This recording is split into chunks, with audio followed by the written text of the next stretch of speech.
Hello everyone, welcome to the class. पिछले video lecture में हमने लैटिस कांस्टेंट या एटॉमिक रेडियस कैसे कैलकुलेट करते हैं किसी भी क्रिस्टल स्ट्रक्चर की चारों टाइप के लिए SCC, BCC, FCC and HCP के लिए देख लिया था। अब आज का जो हमारा क्रिस्टल स्ट्रक्चर कैरेक्टरिस्टिक्स है वो है एटॉमिक पैकिंग फैक्टर या एटॉमिक पैकिंग फ्रैक्शन भी लिखते हैं कई जगह पे। तो सबसे पहले तो हम इसका फॉर्मूला देख लेते हैं। फॉर्मूले से ही हम लोग डेफिनेशन बना लेंगे बच्चों। देखो, एटॉमिक पैकिंग फैक्टर का क्या मतलब है कि कोई भी चीज कितना पैक्ड है ये बताएगा हमको पैकिंग फैक्टर। पैक्ड का मतलब आप ये कह सकते हो, अगर मेरे पास में कोई खाली माचिस की डिब्बी है, उसके अंदर कितनी माचिस की तीलियां भरी हुई है, अगर वो मुझे निकालना हो। देखो, पूरी डिब्बी के अंदर 2 माचिस की तीलियां भरी हुई है, तो मैं क्या कहूंगी कि अगर मुझे उसका पैकिंग फैक्टर निकालना हो तो मैं क्या करूंगी कि जितना वॉल्यूम उन माचिस की तीलियों ने लिया है डिवाइडेड बाय टोटल माचिस की डिब्बी का कितना वॉल्यूम था, मैं ऐसे उसका पैकिंग फैक्टर निकाल दूंगी या पैकिंग फ्रैक्शन निकाल दूंगी। यानी कि उस पूरे माचिस की डिब्बी का कितना फ्रैक्शन पैक्ड है और कितना फ्रैक्शन खाली है। तो खाली है वो मुझे नहीं देखना है, मुझे क्या करना है, कितना पैक्ड है वही वैल्यू देखनी है। तो बस इन द सेम वे हम लोग क्रिस्टल स्ट्रक्चर का भी निकाल सकते हैं। इसको स्मॉल एफ से रिप्रेजेंट करते हैं और इसको कैलकुलेट करते हैं that volume occupied by atom in unit cell. एक यूनिट सेल का हम बात करेंगे, एक यूनिट सेल के अंदर कितना वॉल्यूम एटम ने ऑक्यूपाई किया है divided by total volume of unit cell. देखो, total volume of unit cell हमने निकाला है, हमारी जो फर्स्ट प्रॉपर्टी थी वहीं से हमको उठाना है, और volume occupied by atoms in unit cell का फॉर्मूला हम नीचे देखते हैं। देखो, यहाँ पर जो कैपिटल एन है वो है मेरा coordination number multiplied by 4/3 pi r cube. R क्या है यहाँ पर, एटॉमिक रेडियस है, जो प्रीवियस वीडियो में मैंने बताया है कैसे कैलकुलेट करते हैं। प्रीवियस वीडियो लेक्चर में आप देख लेना, मैंने लेक्चर नंबर डाल रखे हैं वीडियोस के अंदर, ठीक है। तो अब एक फॉर्मूला हमारे पास में आ गया है। अब एचसीसी, बीसीसी, एफसीसी और एचसीपी के लिए इसको कैलकुलेट करना है। यहाँ पर मैंने ए क्यूब लिख दिया है, लेकिन एचसीपी के केस के अंदर बच्चों वॉल्यूम चेंज हो जाता है। एचसीपी के केस के अंदर जो volume of the unit cell है जो हमने कैलकुलेट किया था वो कुछ इस तरीके से आया था। देखो बच्चों, V is equal to 3√2 a cube, तो हमको ये लिखना है।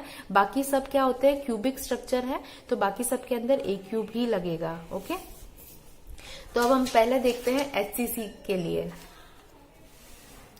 तो एचसीसी के लिए डायरेक्टली फॉर्मूला देखो, F is equal to capital N 4/3 pi r cube divided by a cube. तो यहाँ पर देखो N की वैल्यू क्या रहती है, 1 रहती है।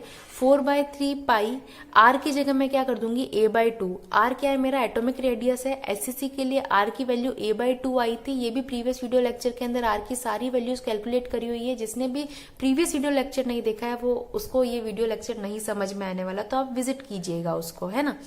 तो डायरेक्टली बस इसको हम लोग सॉल्व करेंगे और सॉल्व करके इसकी जो वैल्यू आएगी वो आएगी 0.52। पाई की यहाँ पे 3.14 वैल्यू रख देंगे या फिर 22/7 भी रख सकते हो, है ना। तो यहाँ पे 0.52 और परसेंटेज में हम इसकी वैल्यू देखें तो 52% आएगा। अब एचसीसी का जो पैकिंग फ्रैक्शन है वो क्या आया, 52%, यानी कि लेस देन क्या आया, 74%। ये मैंने आपको पहले ही बता दिया था। अगर 74% से कम आता है तो वो कैसे रहेंगे, लूज पैक्ड क्रिस्टल स्ट्रक्चर रहता है, या 74 से ज्यादा आता है तो उस केस के अंदर वो क्या रहता है, क्लोजली पैक्ड रहता है। कोई भी वॉल्यूम जितना ज्यादा पैक्ड रहेगा तो उसका पैकिंग फ्रैक्शन उतना ही ज्यादा आएगा, है ना। तो अब हम बात करते हैं एफसीसी का। एफसीसी के अंदर डायरेक्टली कोऑर्डिनेशन नंबर की वैल्यू रहती है 4, अगेन 4/3। R की वैल्यू यहाँ पर रहती है A/2√2 का square divided by a cube. इसकी जो वैल्यू आई है बच्चों कैलकुलेट करने के बाद में 0.74 आई है, 74% कह सकते हैं। यानी कि ये कैसा है, क्लोज पैक्ड क्रिस्टल स्ट्रक्चर है। अगेन हम बीसीसी के लिए निकालते हैं। तो बीसीसी के लिए कैपिटल N की वैल्यू यानी कोऑर्डिनेशन नंबर की वैल्यू है मेरे पास में 2, अगेन 4/3 R क्यूब। यहाँ पे स्क्वायर लिख दिया मैंने गलती से बच्चों, यहाँ पे क्यूब होगा और यहाँ पर भी क्यूब होगा, है ना। तो यहाँ पर मैंने क्या करूंगी, √3/4 A मेरे पास में किसकी वैल्यू, R यानी कि एटॉमिक रेडियस की वैल्यू है, डिवाइडेड बाय A। तो इसकी जो वैल्यू आई है वो 68% आई है, यानी कि it is less than 74%। That means it is loosely packed crystal structure. हम लोग पैकिंग फ्रैक्शन से ये फाइंड आउट कर सकते हैं कि ये क्रिस्टल स्ट्रक्चर लूजली पैक्ड है या फिर क्लोजली पैक्ड है ना। अगेन हमारा जो लास्ट है एचसीपी पर आते हैं। एचसीपी के लिए देखो बच्चों, कैपिटल N की वैल्यू 6 रहती है, 4/3 पाई सेम रहेगा, और यहाँ पर R की वैल्यू जो रहेगी वो A/2 के बराबर रहेगी, सिमिलर टू दी SCC। और यहाँ पर देखो वॉल्यूम हमने चेंज किया है, क्योंकि volume of the unit cell यहाँ पे क्या होता है 3√2a³। इसको पूरे को सॉल्व करेंगे तो इसकी वैल्यू भी 74% के बराबर आएगी, यानी कि ये भी कैसा है, मेरा क्लोजली पैक्ड क्रिस्टल स्ट्रक्चर है।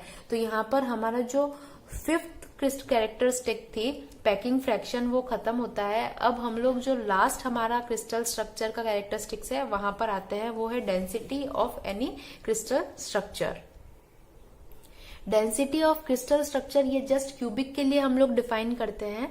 तो देखो बच्चों, अगर मैं ये सपोज करूं कि कैपिटल M मेरे पास में मॉलिक्यूलर मास है, यानी कि एक किसी मोल का मास कितना है, कैपिटल M है, और स्मॉल n मैं मान रही हूं कि मेरे पास में नंबर ऑफ मॉलिक्यूल है किसी एक पर्टिकुलर क्रिस्टल के पार्ट के अंदर, और कैपिटल N मेरे पास में क्या है, टोटल नंबर ऑफ मॉलिक्यूल है पूरे क्रिस्टल के अंदर। ठीक है, तो मास पर मॉलिक्यूल क्या हो जाएगा, देखो मास पर molecule, capital M is the mass of the molecule, और टोटल नंबर ऑफ मॉलिक्यूल्स मेरे कितने हैं, कैपिटल N है, तो M/N रख सकती हूँ। अब यहाँ पर देखो मास पर मॉलिक्यूल की जगह मैं डेंसिटी इंटू a³ रख सकती हूँ। क्यों, क्योंकि मेरे पास में देखो बच्चों, I know that density is equal to mass divided by volume. Volume की जगह क्या मैं a³ रख सकती हूँ, क्योंकि किसकी बात हो रही है, क्यूबिक क्रिस्टल की बात हो रही है। और मास क्या है मेरे पास में, वो मुझे कैलकुलेट करना है मास पर मॉलिक्यूल। तो मैंने क्या कर दिया, मेरे पास में mass will be equal to आ जाएगा डेंसिटी मल्टीप्लाइड बाय वॉल्यूम, जो कि किसके बराबर है, a³ के बराबर। लेकिन यहां पर मेरे को क्या चाहिए, मास पर मॉलिक्यूल, यानी कि नंबर ऑफ मॉलिक्यूल से मुझे डिवाइड करना है। तो यानी कि यहां पर मैं इसको नंबर ऑफ मॉलिक्यूल और पर्टिकुलर के लिए स्मॉल n से डिवाइड कर देती हूँ। तो अगेन मेरे पास में मास क्या आ जाएगा, ρ(a³ multiplied by n। Okay, तो यहाँ पर मैंने क्या कर दिया, इसको मल्टीप्लाइड बाय n आप लिख भी सकते हो और नहीं भी लिख सकते हो, है ना। तो यहाँ पे आ जाएगा n ρ(a³। यहाँ से अगर मुझे रो की वैल्यू निकालनी होगी तो I can say that rho is equal to m small n divided by capital N into a³। a³ यहाँ से क्या आ जाएगा बच्चों, नीचे की तरफ आ जाएगा। तो ये मेरे पास में हो गई density of cubic crystal. Thank you so much for this class. मिलते हैं नेक्स्ट वीडियो लेक्चर में।